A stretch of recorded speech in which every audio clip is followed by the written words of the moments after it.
भाइयों राम राम।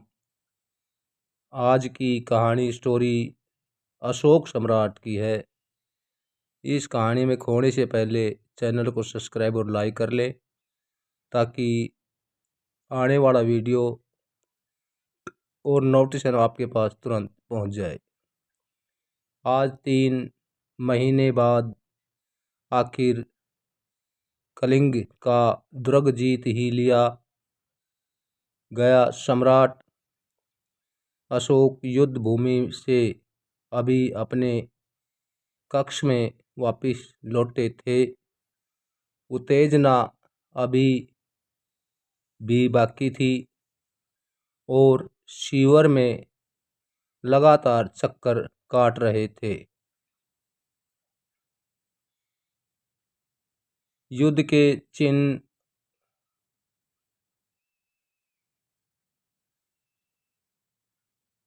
भी उनके शरीर और वस्त्रों पर विद्यमान थे। घावों से रक्त बह रहा था और वस्त्र लाल हो गए थे।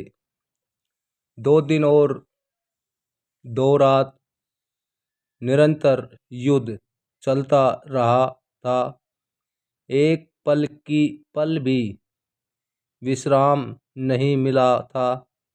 आंखें अंगारों सी हो रही थी।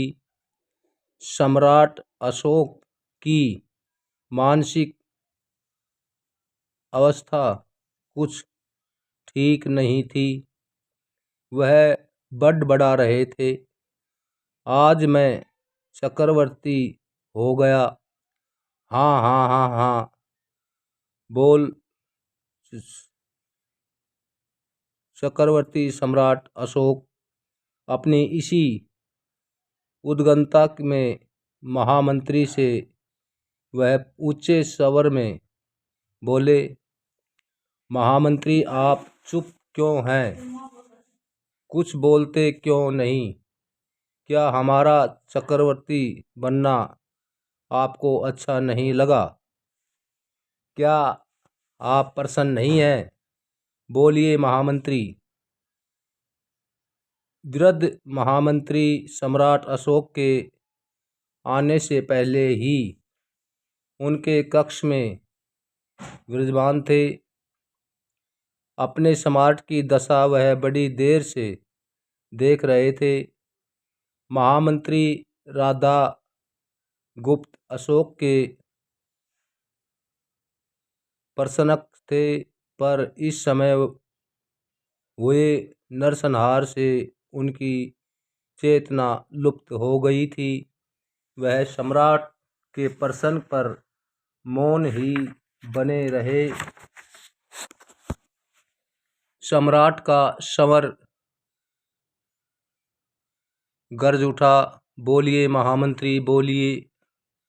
आपकी यह चुप्पी मेरे लिए सहनीय नहीं है। महामंत्री कतार दृष्टि से अशोक की ओर देख रहे थे, पर उनके मुंह से शब्द नहीं निकले। वह वैसे ही मौन बैठे रहे। महामंत्री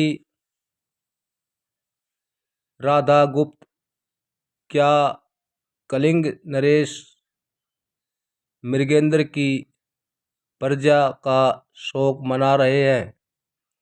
आपकी वाणी क्यों अवरुद्ध हो गई है? कुछ तो कहिए। महामंत्री, लगता है आज आपको अपनी आर्य संस्कृति याद आ गई। मृगेंद्र भी तो आर्य ही है, न क्यों? महामंत्री पर व्यंग्य बाण चलाकर सम्राट अशोक अट्टहास कर उठे।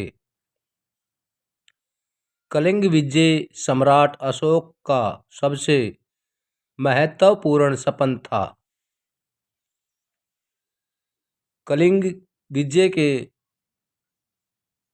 बाद ही वह चक्रवर्ती सम्राट बन सकते थे।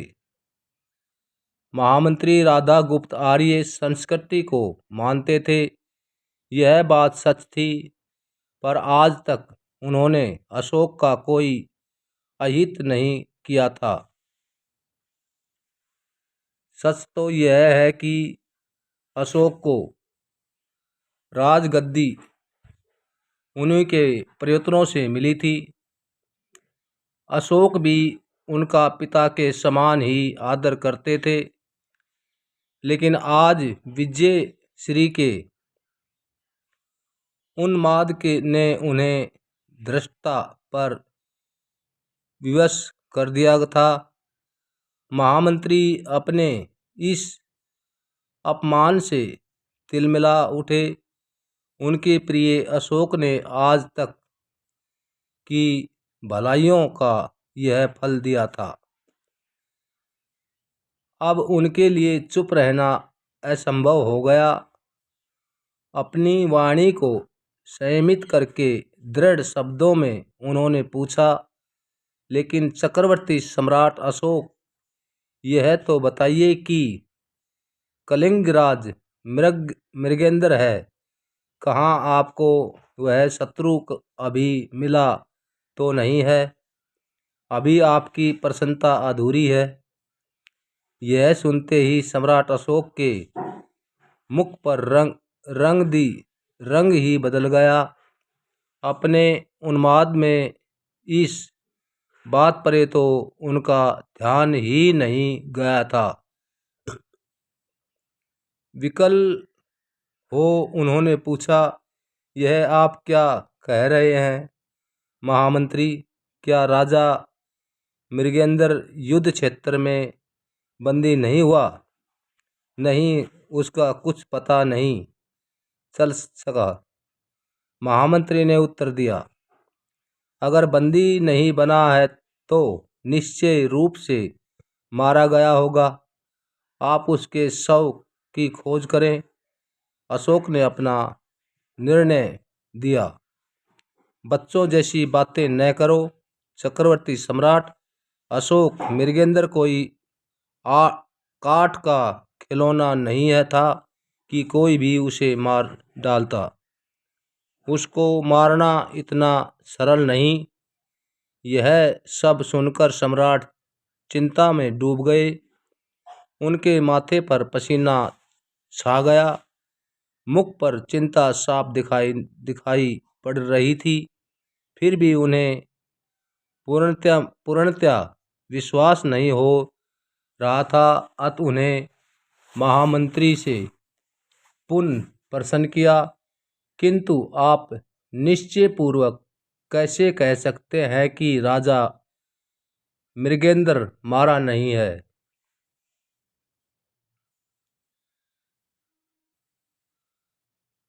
लेकिन राजन, अधीर न बनो। मैंने सभी शव का निरीक्षण करवा लिया है। महामंत्री ने निश्चिंता पूर्वक उत्तर दिया। लेकिन उसका पकड़ना जाना तो अनिवार्य है, अशोक ने उतलेपन से कहा। क्यों? महामंत्री ने पूछा। क्योंकि सम्राट सोच में पड़ गए कि क्या कहें। कहिए महाराज। क्योंकि महामंत्री ने पूछा। उसको पकड़े बिना युद्ध का निर्णय कैसे हो? बताइए महामंत्री। अशोक की बौखलाहट बढ़ती जा रही थी। उसी समय किसी के ने अंदर आने की आज्ञा मांगी। कौन? अशोक ने पूछा। सेनापति जीविक महाराज, बाहर से सवर आया है। आ जाओ सेनापति, चले आओ, सम्राट ने कहा। सेनापति ने भीतर आकर महाराज और महामंत्री दोनों को प्रणाम किया। फिर अपने साथ आए बंदी को आगे आने के लिए कहा। सेनापति के पीछे आते बंदी को देखकर सम्राट अशोक अनसमंजस में पड़ गए। उन्होंने जीव के से पूछा, सेनापति तुम्हारे साथ यह बंदी कौन है? कलंगी राज मृगेंद्र सेनापति ने उत्तर दिया, क्या सहसा सम्राट के मुख से निकला, इतनी जल्दी अपनी मनोकामना पूर्ण होने की सम्राट अशोक को आशा नहीं थी। वह हतप्रभ से बंदी की ओर देखने लगे। अशोक की दृष्टि बंदी की ओर उठी तो दोनों की दृष्टि आपस में टकरा गई। मृगेंद्र ने अपेक्षा से अपना मुंह मोड़ लिया। उनके मुख पर कोई विषाद या भय नहीं था, न अपेक्षा से अपना सरखालों में जकड़ने होने पर भी वह अपना सिर गर्व से उठाए खड़ा था। उसने अपनी हार और बंदी बनाए जाने का कोई दुख नहीं था।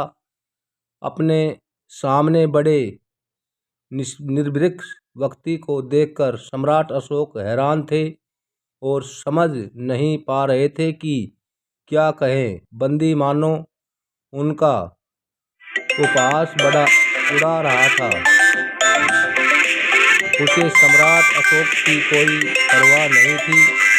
सम्राट अशोक ने अपने को संवत करके पुकार बंदी। सामने से कोई उत्तर नहीं मिला, केवल एक अपेक्षा भरी, क्या तुम अपने पक्ष में कुछ कहना चाहते हो? हमारी तरफ से तुम्हें पूरी आज्ञा है, अशोक ने कहा। उत्तर में फिर वही मौन और उपेक्षा। बंदी पर अशोक के प्रश्न का कोई असर नहीं हुआ था। अपनी अपेक्षा से सम्राट अशोक तिलमिला उठे और क्रोधपूर्वक बोले, बंदी, क्या तुम नहीं जानते कि तुम चक्रवर्ती सम्राट अशोक के सामने खड़े हो? चक्रवर्ती सम्राट अशोक या हत्यारा अशोक? मृगेंद्र ने घृणापूर्वक पूछा। चुप रहो दुष्ट! बंदी, इतनी उड़ता ठीक नहीं है। अशोक का मुख क्रोध से लाल हो गया। तो क्या तुम हत्यारे नहीं हो? मृगेंद्र ने व्यागपूर्वक कहा। किसी हत्या की है मैंने? बोलो बोलो, अशोक ने पूछा। हत्या नहीं तो और क्या? क्या अपने शरीर पर पड़े रक्त के छींटे तुमको दिखाई नहीं पड़ रहे? मृगेंद्र ने क्रोध से कहा।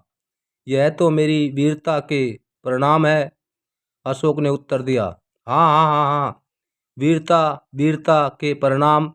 नहीं नहीं, कभी नहीं। यह कलिंग की निर्दोष जनता के रक्त से छींटे हैं, तुम्हारी वीरता के नहीं।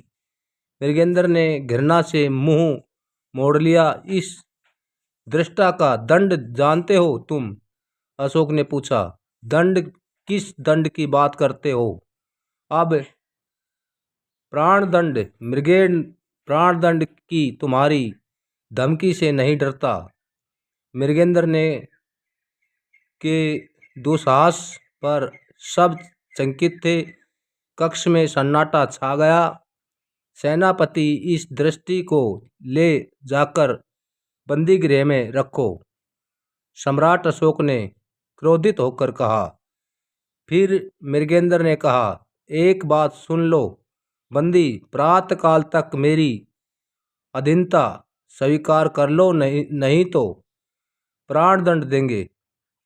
हाँ हाँ हाँ, मृगेंद्र ने अशोक का अधूरा वाक्य पूरा किया और उसका उपहास उड़ाया। ले जाओ सेनापति, इस उदंड को और बंदी गृह में डाल दो, सम्राट अशोक ने आदेश दिया। जो आज्ञा महाराज। सेनापति ने बंदी को साथ ले प्रस्थान किया। महामंत्री भी सम्राट से आज्ञा लेकर अपने कक्ष में चले गए।